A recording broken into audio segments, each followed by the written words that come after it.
আসসালামু আলাইকুম। শিশু যত্নেই পৃথিবী সুন্দর। কোরআন দিয়ে শুরু হোক আপনার সন্তানের বর্ণাঢ্য শিক্ষা জীবন।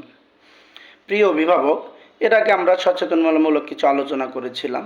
আজকের ভিডিওতে আমরা আলোচনা করব একজন মানুষ, একজন বাচ্চা কেন লেখাপড়া বাদ দিয়ে হেরে যায়, কি কারণে তারা আসলে লেখাপড়া করে না, কেন লেখাপড়া থেকে মানুষ পিছিয়ে পড়তেছে, কেন লেখাপড়া ভালো লাগে না, কেন লেখাপড়াকে পাহাড়ের মতো কঠিন মনে হয়, অন্য কাজ করতে ইচ্ছে করে শিশুরা, কিন্তু শিশুরা লেখাপড়া থেকে বেরিয়ে যাচ্ছে কেন, কি কারণ। এর জন্য আমরা এক যুগ গবেষণা করে পেয়েছি যে দুইটি কারণ রয়েছে লেখাপড়া না করার জন্য। দুইটি কারণ রয়েছে। এই দুইটি কারণেই আজকে বাচ্চারা লেখাপড়া থেকে হারিয়ে যাচ্ছে, লেখাপড়া বাদ দিচ্ছে। একটা কিছু সময় লেখাপড়া করে আর লেখাপড়া করতে চাচ্ছে না, কষ্ট হচ্ছে, এলোমেলো জীবনটাকে নষ্ট করে ফেলতেছে।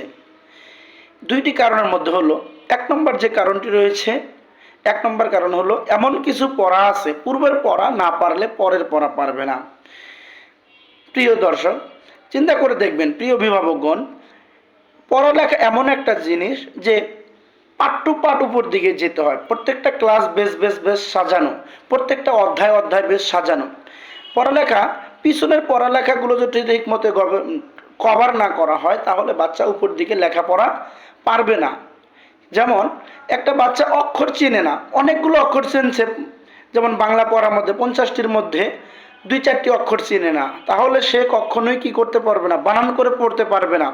অক্ষর যদি কমপ্লিট না হয় সে বানান করতে পারবে না। সে যদি বানান করতে না পারে তাহলে রিডিং পড়তে পারবে না। এটা প্রত্যেকটা পার্ট রয়েছে। তো দেখা যাচ্ছে আমাদের প্রতিষ্ঠানগুলোতে কিছু বাবা মা আছে অসচেতন, ঠিকমতো বাচ্চাদেরকে ক্লাসে পাঠায় না। ক্লাসে না পাঠানোর কারণে এই বাচ্চাগুলো ঠিকমতো ক্লাস না করার কারণে অনেক সময় সাধারণ কিছুতেই স্কুলে যাচ্ছে না, অবহেলা করতেছে। যে অধ্যায়গুলো পড়ালেখাগুলো গ্যাপ থেকে যায়, মাঝে মাঝে এই গ্যাপ থাকার কারণে পরবর্তী পড়াগুলো বাচ্চারা আর বুঝতেছে না। ক্লাস 1-এ ভালোভাবে পড়ে নাই, 2-তে উঠে গেছে, হয়তো পাস করেছে, 2-তে ঠিকমতো পড়ে নাই, 3-তে উঠে গেছে। ঠিকমতো এইভাবে আগাইতে আগাইতে একটা সময় বাচ্চাদের কাছে পাহাড়ের মতো কঠিন মনে হয় পড়াশোনাগুলো। এই পাহাড়ের মতো কঠিন। আর আমাদের কিছু অযোগ্য প্রতিষ্ঠানের কারণে আজকে বাচ্চাগুলো এলোমেলো হয়ে যাচ্ছে, বাচ্চার জীবন ধ্বংস হয়ে যাচ্ছে। এই জন্য তাহলে এক নম্বরের কারণ হলো এমন কিছু পড়া আছে পূর্বের পড়া না পারলে পরের পড়া পারবে না। এই জন্য প্রিয় অভিভাবক অভিভাবিকাগণ যারা রয়েছেন, আপনার সন্তানকে পিছনের পড়াগুলো দেখবেন, কেন বাচ্চা পড়া পারে না, তাহলে দেখবেন অবশ্যই তার পিছনের পড়াগুলো কাভার হয়নি, পিছনের পড়াগুলো বোঝেনি। এই জন্য আপনাদেরকে বলবো, যারা ওস্তাদ শিক্ষক আছেন আপনাদেরকেও বলবো, আপনার ছাত্র যদি পড়া না পারে, না বোঝে, তাহলে অবশ্যই পিছনের পড়া গ্যাপ রয়েছে। আপনারা পিছনের পড়ার গ্যাপগুলো কি করেন, ওদের কমপ্লিট করাই দেন, পিছন থেকে আবার কমপ্লিট করায় উপরে উঠান।